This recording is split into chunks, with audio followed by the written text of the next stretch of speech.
Good morning. This is May the 5th, Monday, 2025. We are in BBIS second semester compulsory English class.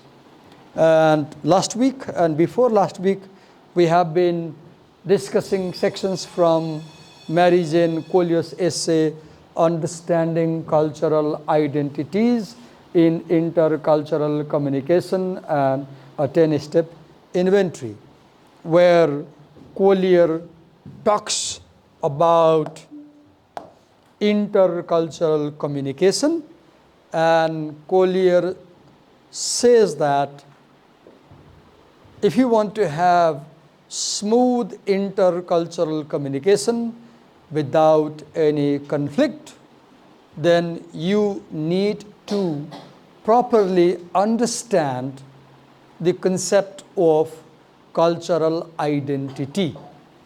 And she says that conflicts appear in intercultural communication when the two parties or two interactants have different cultural identity. Conflicts appear when two parties have different cultural identity and they do not understand each other's cultural identities.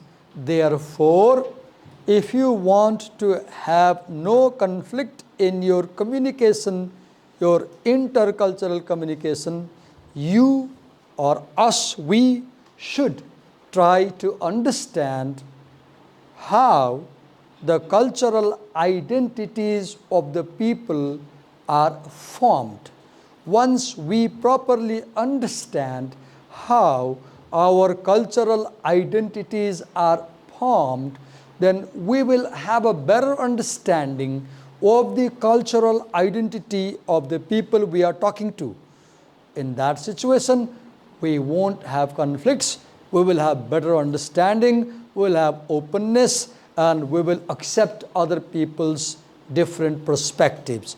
Once we accept different perspectives, we won't have conflict. So far, we have done presentations up to step 5. Step 6 was assigned to a student. She is absent. And now we are entering step 7. Right? I guess, yes. What is the context of the intercultural problem? And this step 7 is to be presented by Miss Fiona Maharjan. And Miss Fiona Maharjan, understand that we are being recorded. And if you do not want to be recorded, you let me know before you appear before the camera. Is it okay being recorded? No. So I'll have to put the camera down. Come. Can I get a piece of paper? Piece of paper?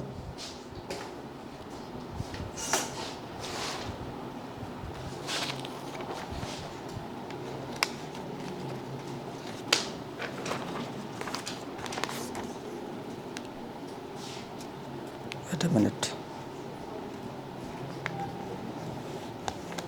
Go. The camera is covered. Now here is the mic. You clip on the tie.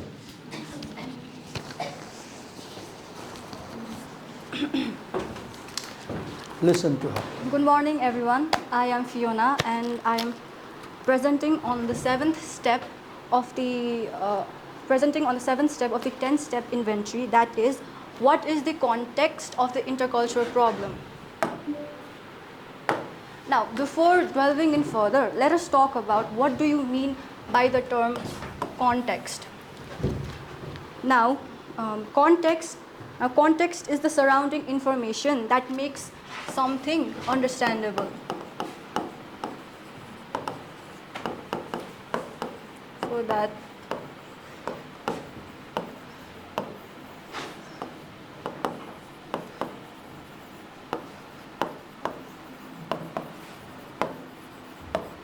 understandable. It provides meaning, relevance, and understanding. Now, what is the context of the intercultural problem? It is about how we construct identities. is about how we construct identities, occurs in a broad context of history, power, dynamics, social norms, and specific situation. Now, this step proposes three key questions. The first question being, what factors outside of the message can help me understand intercultural communication? Now, this means that other than direct words, what are the other factors that would help me understand intercultural communication? The second question being, what is the physical environment? Now, physical environment in intercultural communication means the surrounding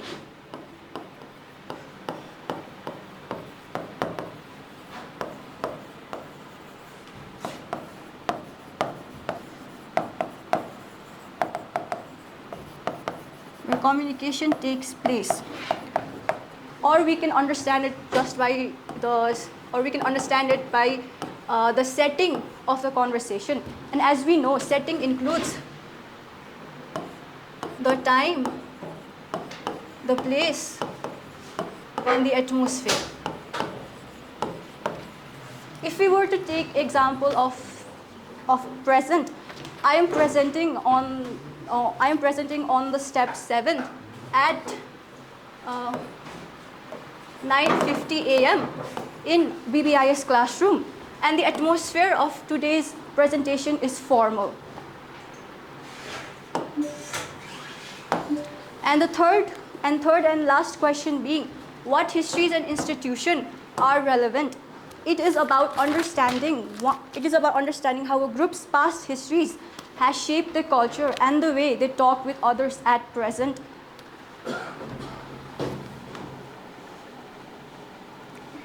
Now, Navajo Reservation. Navajo Reservation is the largest area land that is governed by a single Native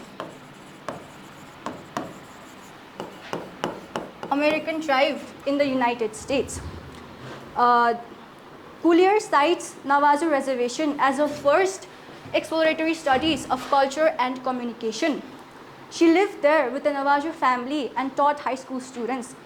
And by living with them and interacting with them on a daily basis, she became quite acquainted with their culture and realized that the Navajos developed and strengthened their cultural identities through family rituals and community events, and how their identities were threatened by institutions such as Bureau of Indian Affairs schools in which students were forced to speak English. Now, this shows that living with people of different culture or by just interacting with them on a daily manner, we can know more about their culture.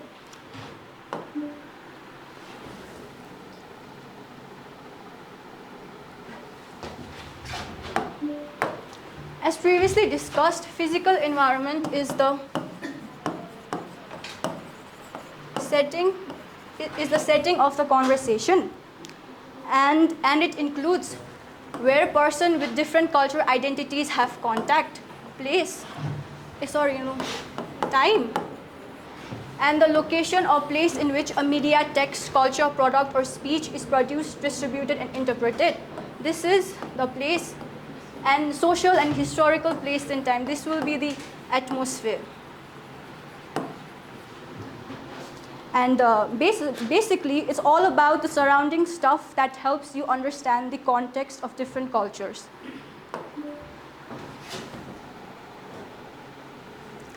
Now, in this step, Collier also talks about one of the campus problems. The problem being one of the campus problems regarding the curriculum to be based on Greek knowledge. She argues that if the curriculum were to be based on traditional Greek knowledge as foundation, the historical context of Aristotle's rhetoric should be considered first. Now, what do you mean by historical context? It is simply the background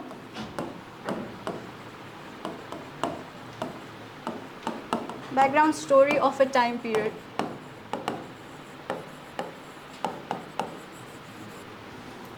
And Greek knowledge Greek knowledge were created in a time where women were excluded from political parties and where wealth and power were connected on the hands of the elite. And if such contexts were to be presented today and taught, it would result in more conflict because the viewpoints at present is now completely different from the past.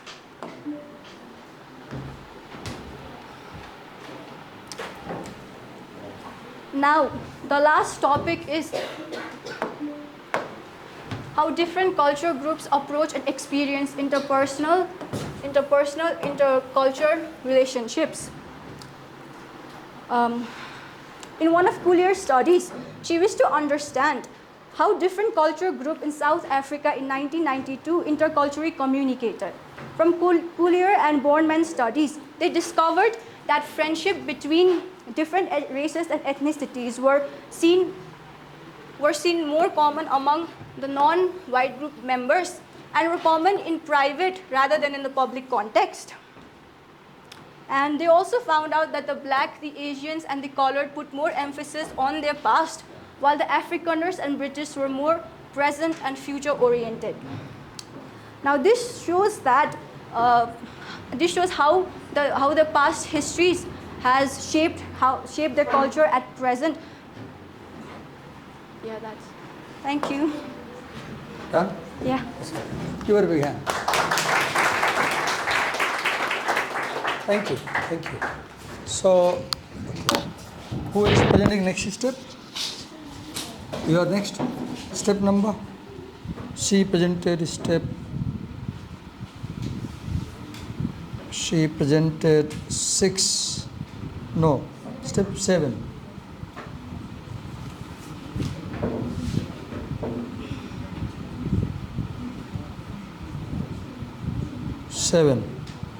Who is presenting step 8? Okay, come on, present. Yes? I think it's not complete. Do you want to present or not present? I'll do it tomorrow. Tomorrow, okay. Okay. Step 8. Who is doing step 9? Who was given step 9?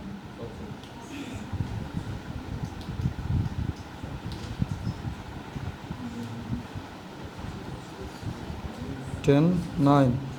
What are my preliminary and alternative interpretations and who was given 9? Absent. Who was given 10? Represent.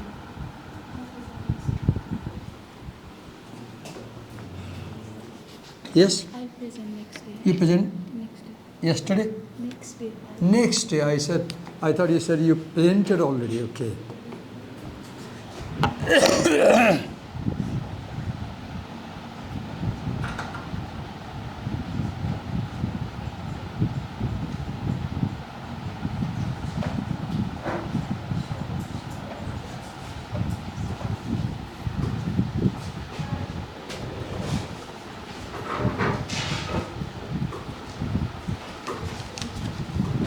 Okay, let me talk about step 8.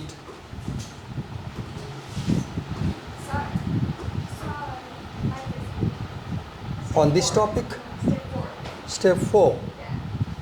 Look, everything is hodgepodge now.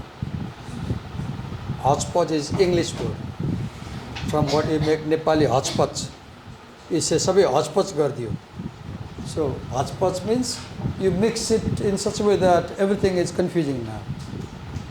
It should go 1, 2, 3, 4, 5, 7, 8, 9, 10 serially. Then you will be able to understand. Now we are going recursively, front, back, front, back. So what was in step 4? Let me check step 4.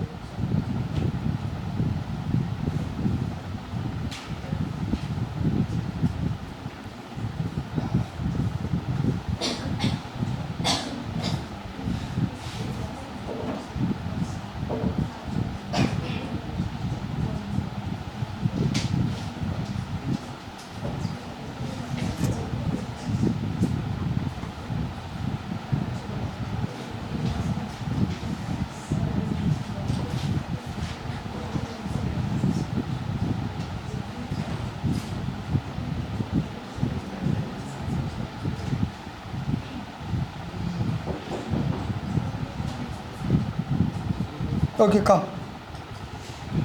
Do you want to keep the camera open or closed? Closed? Okay. Yeah. You have mailed me? I'm not aware. And your presentation is not downloaded. It's not enough to mail. You should inform me. I've mailed and downloaded. And when you're presenting, do not depend on my laptop or my things. At least bring in a pen drive. Now, you said you have mailed me. What's your name? Sony? I don't know if I have a presentation.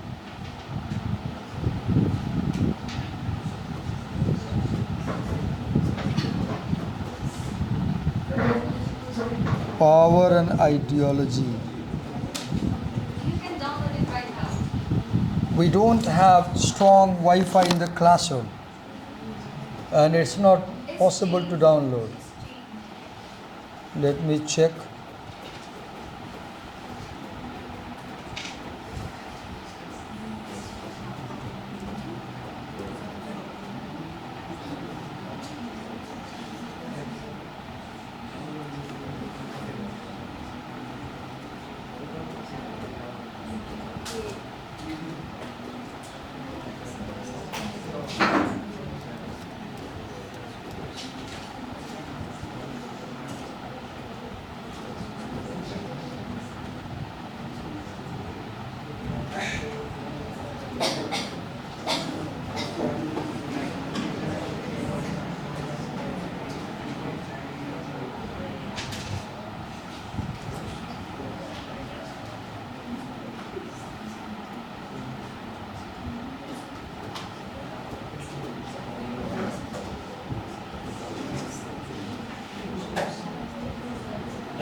You mailed midnight 1:48 a.m. this morning, right?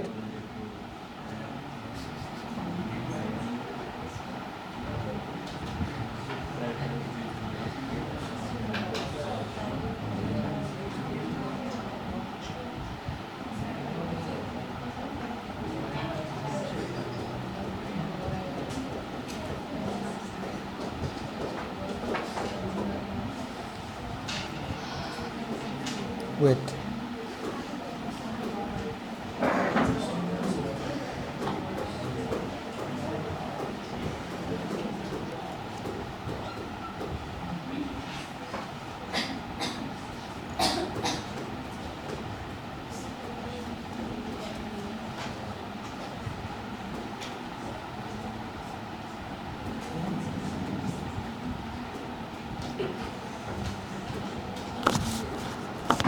Okay. You want the camera closed, right? So we are inviting Sonia Devzu for the next presentation on the topic how power and ideology shape our cultural identities. And as she wants, we are closing the camera, okay?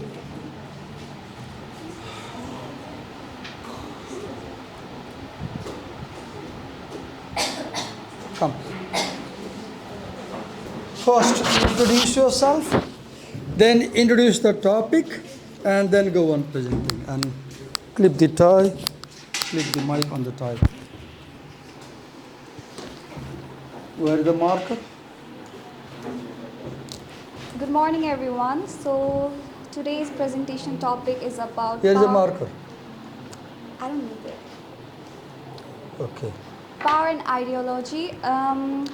This is the step 4 of our chapter, and so let's begin with some ideas about power and ideology and how it influences intercultural communication. Power and ideology. Power and ideology strongly affect how people from different cultures communicate. Intercultural communication. Wait a minute. Yeah. Before you explain how power and ideology affect, begin by defining what is power and what is ideology. Unless they understand the two words, they won't understand anything. So first begin by telling what is power. So let's begin with knowing what power is. So power can be seen as a process or commodity or perception of influence. It affects access to resources, respect, and representation.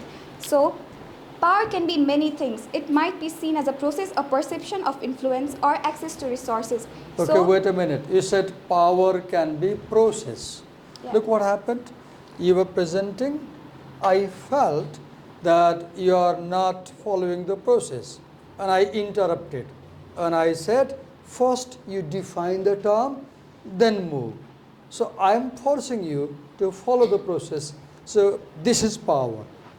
Power is process. Then commodity. Yeah, commodity. If I didn't have this laptop, you won't be able to make a presentation today, right? Because you didn't bring your laptop. Commodity, power. Next, explain. It plays a central role in who gets heard, who makes decisions, and who get access to opportunities. So let's go back to our first slide. Okay. There are two terms. You explained what is power. Ideology Explain what is ideology. Basically a belief. So like what you believe about anything. Honestly, anything. Ideology is just a belief. Like it stems from background or from family background or just what you believe. Let's give an example. I record the class because I believe in the ideology of transparency. As a teacher, what I do in the classroom should be so transparent that even guardians of these students, if they want to, they can see. How did Divakar teach my daughter this morning? Well, log into my YouTube channel. That's I record because I believe in the ideology of transparent pedagogy. This means a teacher should be so open that anybody can know how they are teaching. Now, you said, do not film me. I close the camera, right? Now, her ideology is we should maintain our privacy. We should maintain our privacy. She might have felt, I guess, that if I get filmed and if this is on YouTube, people will see me, people will know me, and it will breach my privacy. Or what was the reason he said, don't film me? Tell the reason. Honest reason. No face, no case. Okay, no face, no case. That's an ideology. That's an ideology. No face, no case. So our identities are formed by what we believe in. By what we believe in. Why I started recording? 5 years ago, in 19, I was in a bank. There was a quarrel with the bank manager. And at one point, the bank manager said, "Ke garnuncha?" to me. I said, "TV ma padhaunchu." Then he said, "Thaha cha TV ma ke huncha?" Meaning that TV ma padhai hudaina. Then I said, "Mero class Sunday or Thursday huncha, herna aunu." Then I decided that I should let people see what I do at TU. And I bought a camera, started recording my class and putting on the YouTube so that people see that I teach at TU, I don't gossip at TU. The same I do here. Ideology. Your belief guides your behavior. Your belief guides your behavior. Yes, go on.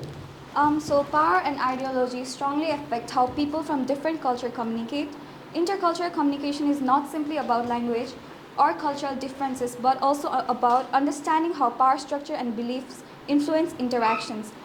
These factors can create unfair relationships and cause confusion, etc. So how power, like power dynamics, like it affects cultural communication by like how people believe about society and values, like individualism versus collectivism shape how they communicate. In cultures where group harmony is valued, people tend to speak indirectly and politely, and in Wait cultures, a minute. I'm very carefully listening to you, but I'm not understanding. So what do? You read the point, yeah. bring an example from a personal life experience to explain the point. The first point is power and ideology strongly affect how people from different culture communicate. So you come from what culture? Hindu? Yeah. Hindu culture. Are you Brahmin, Kshatri, Newar? What caste? Nevar. Newar, okay. Now, tell how are girls raised in Newari family so that we understand whether you have more freedom, less freedom, what is the situation?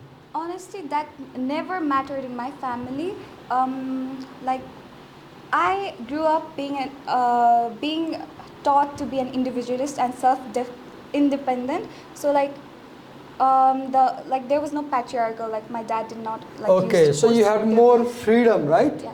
So your family culture is more individualistic, low context, right? And you enjoyed more freedom. So that belief that a girl should have more freedom in the family has raised you differently, right? Whereas suppose if there's a typical Brahmin family in the hill areas, if you have seen in the Brahmin families, girl children particularly are under severe control, parental control. यहाँ नजाऊ त्यहाँ नजाऊ यसो नबोल त्यसो नबोल यो नगर त्यो नगर यसरी नआस उत्ताउलो हुन्छ. And this severe control, the culture of the ideology that girls should be disciplined and controlled right from childhood. What does it do? It makes the girls, when they grow, submissive and shy. They are nervous, right? So my point is that when two families, a Newar family and a Brahmin family, have two different culture and ideology, we are brought up in a two different way. Now, second point. Intercultural communication is not simply about language or cultural differences, but also about understanding how power structure and beliefs influences interactions. Can you give an example of how this point, very important to understand, how power structures and beliefs influence interactions? Can you give an example when you were talking to somebody and because of the relation between you and the person was not equal, then you were dominated or you dominated? Any examples? So basically, let's look between us. You're a teacher and I'm a student. So there is a hierarchical difference, and I need to respect you, whether like if I want to or if I don't want to. But I need to respect you. That's how it is supposed to be. That's power structure. A good example. She said, whether I want it or not, I have got to respect you. There is no option for me. Very true example. Look what we are saying. Power structure. In this classroom, I am at a higher power structure, you are at a lower level of power structure, and this is influencing interaction. For example, do you see, I am continuously interrupting her presentation, correcting her presentation, guiding her presentation. She might not want it, but I am doing it because I am powerful as a teacher.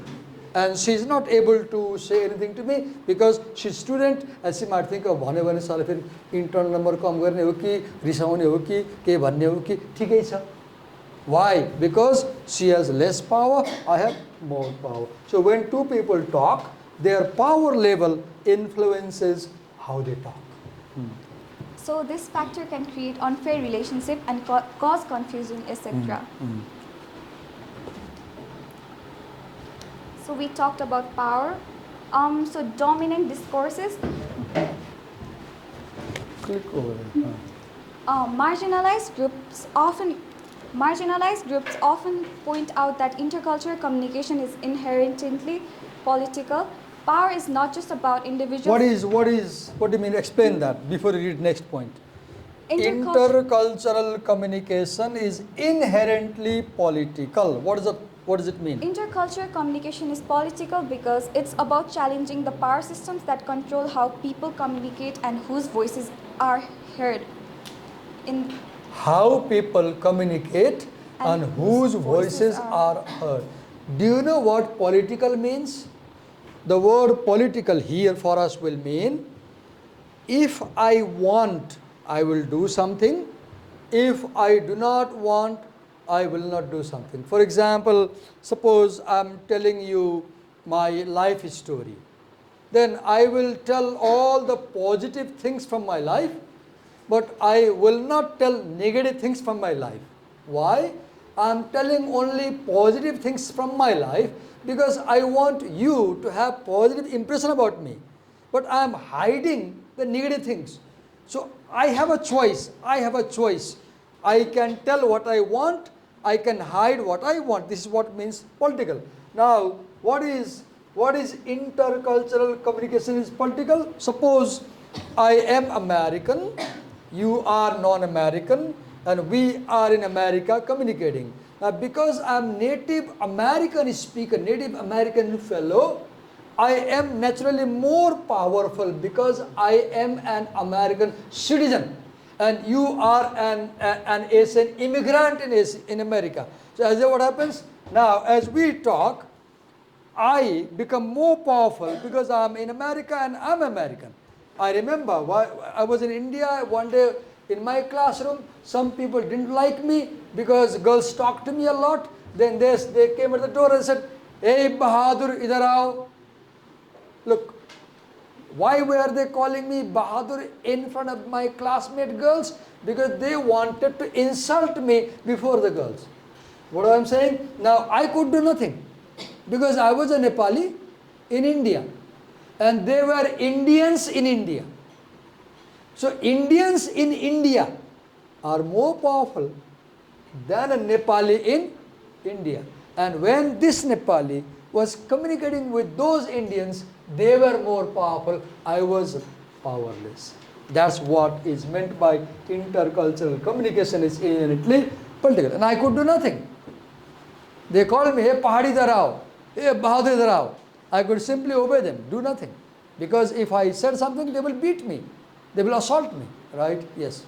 So power is not just about individuals but also about institutional systems like education, class, race and gender. Education influences power because like we think what we learn from like schools and colleges, so it gives us a belief and ideology somewhat. About class, like low class and high class, so there is always a difference between that and how people take more high class people's thoughts more seriously and low class people's like they're very unserious and uncertain about them. The And- very phrase you used, high class people, low class people, is wrong. We shouldn't use. Nobody's high class, nobody's low class. You should say so-called high class. You should say so-called low class. Please, outside this classroom, never use the word high class people, low class people. Because you are discriminating among human beings. You're calling somebody low class and high class, right? Avoid that. And about race and gender, race basically so-called Dalits and so-called higher powered Brahmin people or Kshatriyas. So there's always a difference between them and how their thoughts and perception are taken. And about gender, it's basically about patriarchy and how males are like higher, like taken more seriously, and women's opinion isn't like. You read last year one essay in the book Sex something? Sex, size and why men and women can't communicate.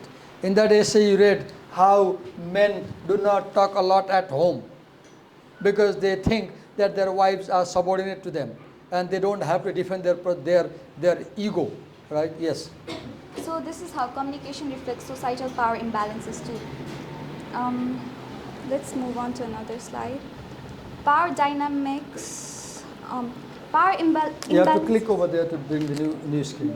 Power imbalances between individuals or groups shaped by things like money, social class, or language skills influence how people communicate. I've already told you in the previous slide how so-called high class and low class, like social classes, influence power dynamics, and how so-called high class people are taken more seriously and so-called low class people are like dominated by power imbalances. And language skills is basically like a person who has migrated from Tarai to Kathmandu is gonna be discriminated because he or she can't speak pure Nepali because of their linguistic skills and accent. This is how it influences how people communicate too. For example, I have a question right at this point. Sure. Do you think these headings you brought from the essay? Essay? No? Where you got this? I took some help from AI. Huh? I took some help From AI. and I got confused. Because this is not what Marriage and Collier says. This is what AI says. And here is a problem. Because when you make a presentation, you are supposed to bring Mary Jane Collier's ideas from the essay. But when you bring these additional ideas, they may not be wrong, I agree, but there is a confusion because the audience might think that, oh, these are the ideas of Mary Jane Collier. They are not her ideas. Go on. For example, a dominant culture's norms may be imposed on a less powerful group, leading to assimilation instead of intercultural exchange. So here we have a word called assimilation, which means that a person like, that I gave you an example, a Tarai person that has recently migrated to Kathmandu has to adapt to like Kathmandu culture, or like she or needs to learn Nepali, or like to fit in basically, like to fit in or like to get accepted by the normal people, so-called normal people. Now So, I'm a bit uncomfortable. I need to interrupt you again because I'm quite uncomfortable right now because what is happening, you are presenting and the ideas you are bringing, they are not related to the essay. And this creates a confusion. Now I want to know, what was the prompt that you entered in AI to generate this material? about power dynamics. What did you write there? Tell me about power dynamics. Okay, when you ask AI, tell me about power dynamic, you should write like this. Tell me what Mary Jane Collier says about power and ideology and its role in identity formation in her essay, Understanding Intercultural Communication, Understanding Cultural Identities in Intercommunication, that was published in chapter 7 in the book's name. Then AI will clearly bring ideas from the essay. Now because you entered a wrong prompt, what AI has done, AI is talking about power, but AI is not talking about the essay. And you are going off track.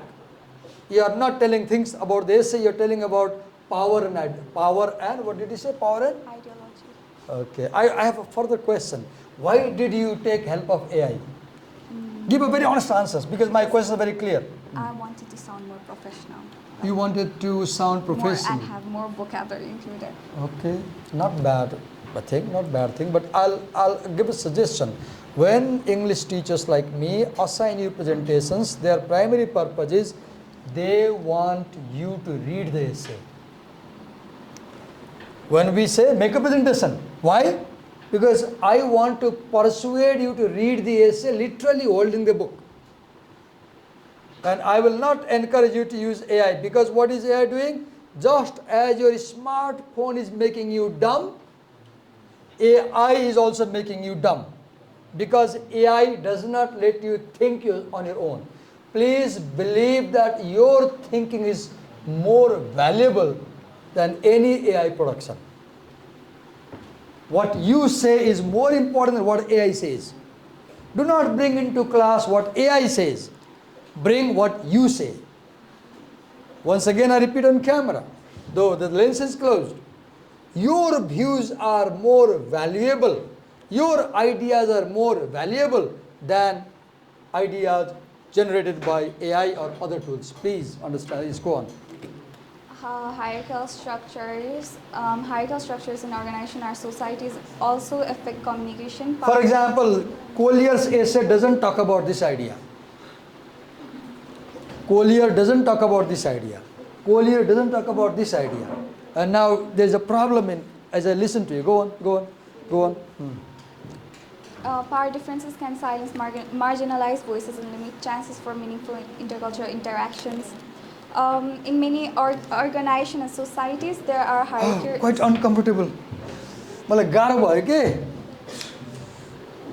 मलाई गाह्रो किन भयो आई speak Nepali तिमीले गरेको presentation ठिक छ खराब छैन तर के भइरहेछ तिमीले म्यारी जेन कोलियरको कुरा गरिरहेछ छैनौ के तिमीले अर्कै कुरा गरिरहेछौ अब मलाई अब question did you rid that essay part I did. You read. Okay, you read. Thank God you read. At one point, Mary Jane Collier talks about Barbie girl. What does she say about Barbie girl? Nicaragua people, like, they sowed. Before she talks about Nicaraguan people, She says that Barbie girl is a symbol of an ideology Resistance. about how women should look: slim, tall, blonde hair, right? That's why English people gift Barbie girls, right? Then what is that Nicaraguan example? They they showed some resistance, like they changed it to their own skin color and When the UN representative gifted the Barbie girl to Nicaraguan family, African family, what they did? They colored the Barbie into black color. Why? Because they are brown people. And they use the Barbie girl as a symbol of ancestral worshipping. One more example.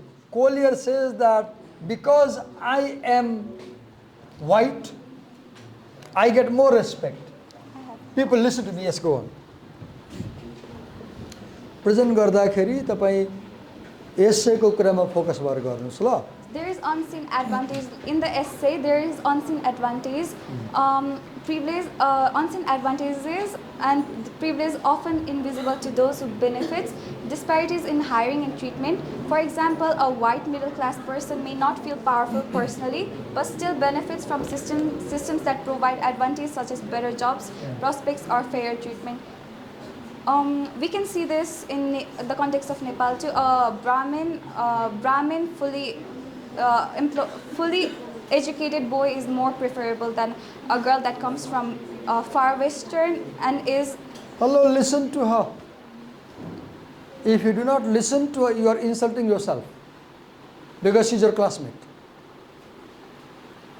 If you are not listening to her, you are insulting yourself, right? And you are creating further problem. When they speak, when we speak, listen to us. Yeah, so that is the example. Avoiding oversimplification. Groups aren't completely powerful or powerless. Power is complex and contextual. Power dynamics. So here we can see power. I say that power is complex and contextual because it depends on the situation. Someone may have privilege in one area, like being a male, but can be disadvantaged in other factors such as being from a poor background or being from a very backwarded area. Also, power dynamics shifts across contexts, and many people actively resist or reinterpret imposed structures. Power also shifts. For example, in some situations, people push back against unfair systems and demand change, like social movements. Basically, when teachers' movement, when governments weren't listening to teachers, they pushed back and against unfair systems and demanded changes. This is a case example about the Barbie in Nicaragua. A great example is a village in Nicaragua where people transformed a Barbie doll into a figure representing their ancestors. This shows that people don't just receive cultural symbols passively, they adapt and reclaim them. This is also an example of resistance. About McClintock view, power as complex wave, not just something that flows from the top to down. People resist, negotiate, and sometimes mimic to challenge power structures. So McClintock views powers as a complex wave. So when I describe this, it means that people don't just accept power, they resist it in different ways. This includes speaking out, challenging unfair rules, mimicking or mocking those in power to expose their flaws. The importance of dialogues. Hooks highlights the importance of intercultural dialogue in uncovering and confronting issues of oppression and privilege. Here we can see Hooks says that intercultural dialogue is essential. This means having open, honest conversation between people from different cultures. Dialogue helps people understand each other's experiences, recognize privilege, and see oppression. Where people listen and speak with care, it creates a space where change can begin. It's a path to understanding oppression and privilege. Also take care of time, right? Time. Power in everyday interaction. So ask yourself these questions and answer it. Who decides and speaks? who decides and speaks and represents, how our resources and policies shape, which ideologies are passed down.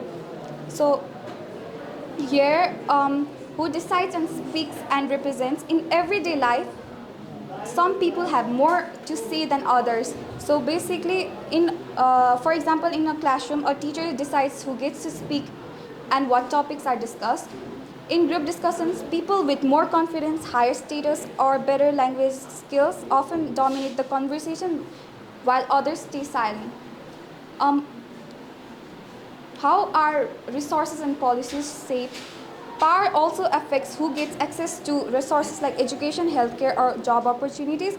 Policies like school rules, workplace guidelines, or government Okay, laws. let me tell you one thing. For example, you bring to the point, you have explanation mobile phone, right? You're reading from the screen. As you read from the screen, the audience has no respect for you. The audience doesn't listen to you. Have you seen they have started talking? Two reasons. One, time is over. Another, you are not making them understand. You are simply यताबाट उठाउने उता लगाएर पोख्ने